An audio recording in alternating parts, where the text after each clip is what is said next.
Cumplimos 200 años. 200 años en un país, en la vida del país, es muy poco. Tengamos en cuenta, por ejemplo, Londres se fundó allá por el 50 a.C. Julio César, el emperador romano, es el que funda Londres, Londinium. Este era el nombre que tenía Londres. Y bueno, y Roma pasaron desde 800 años, 700 años antes de Cristo, pasaron reyes, distintos sistemas de gobierno, príncipes, y finalmente, bueno, el imperio, los emperadores, hasta 400 años después de Cristo. Nosotros cumplimos 200 años. País muy joven, pero un país joven con algunas necesidades ya, como por ejemplo lo que da el título a este comentario, la necesidad de planificar. ¿Y quién tiene que planificar? En realidad planificamos todos.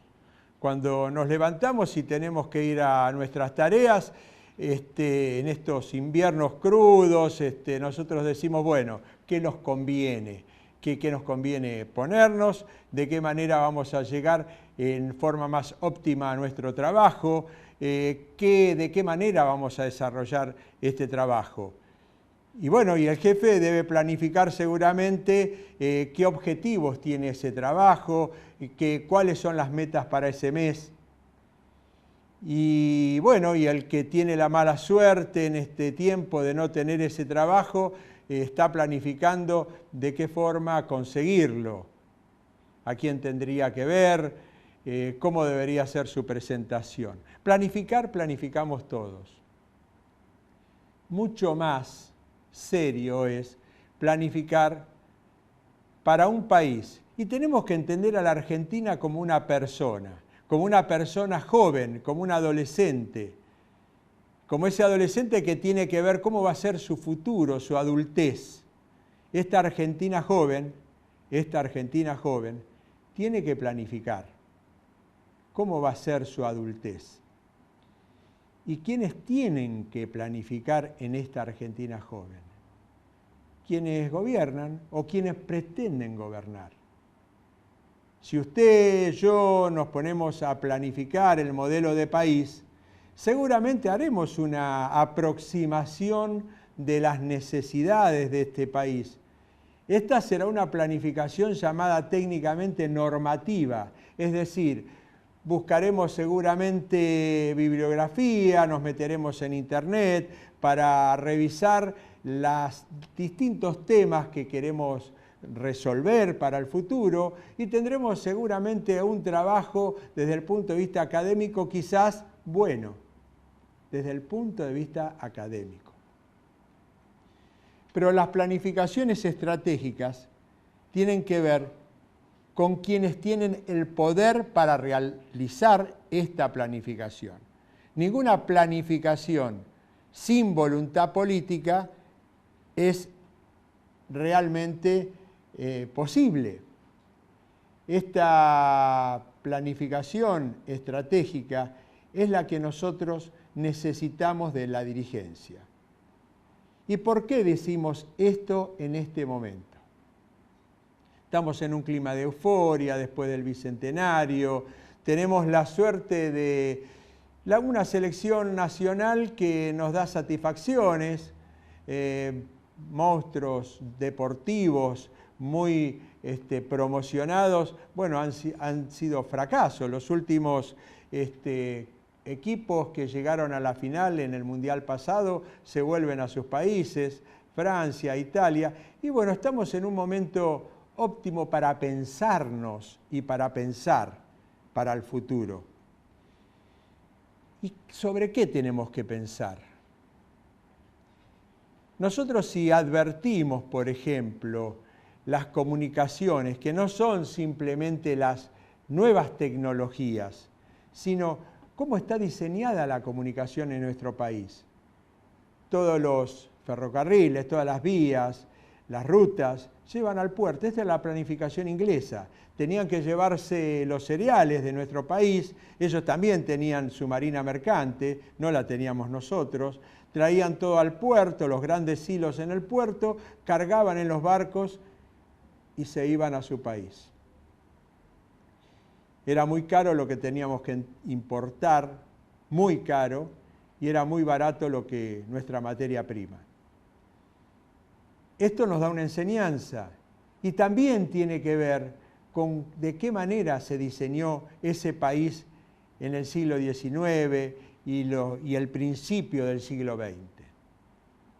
En los albores del siglo XXI tenemos que también pensar acerca de qué comunicaciones, para qué comunicarnos y con quiénes comunicarnos. No es un eslogan el tema del Mercosur, no es un eslogan las nuevas organizaciones que se crean con los países limítrofes, no debería serlo por lo menos. Y el ser consecuente con estas propuestas políticas estratégicas sería también acompañarlas con vías de comunicación adecuadas. En este programa vamos a entrevistar a Andrés Kramer, un científico de acá, vecino de 3 de febrero, y nos va a hablar de la energía atómica, pero también nos hace reflexionar acerca de la energía no renovable, que es la que hoy utilizamos en la Argentina. Entendidos dicen que el petróleo que nosotros tenemos en nuestro territorio no llega a 10 años o 15 años, si no hay nueva investigación sobre el tema. Lo mismo va a suceder con el gas. El pensar en un país sustentable, que es posible que se desarrolle, tenemos que pensar en el elemento primario, que es la energía. Bueno, investigadores seguramente tendrán que profundizar en esta cuestión. Y nosotros producimos desde la agricultura, desde la ganadería, alimentos para 400 millones de habitantes en el mundo. Pero tenemos hambre, nuestros propios hermanos, 4 o 5 millones, están excluidos. Esta es otra necesidad y otro título para una planificación estratégica. Y por qué no, cuando haya alguien que plantea el hambre cero, que nos diga cuál va a ser los distintos programas y proyectos atados a esos programas para llegar a ese hambre cero, y que no sea simplemente un título electoralista. Y este país también se merece pensar en que su cultura y su deporte es exportable.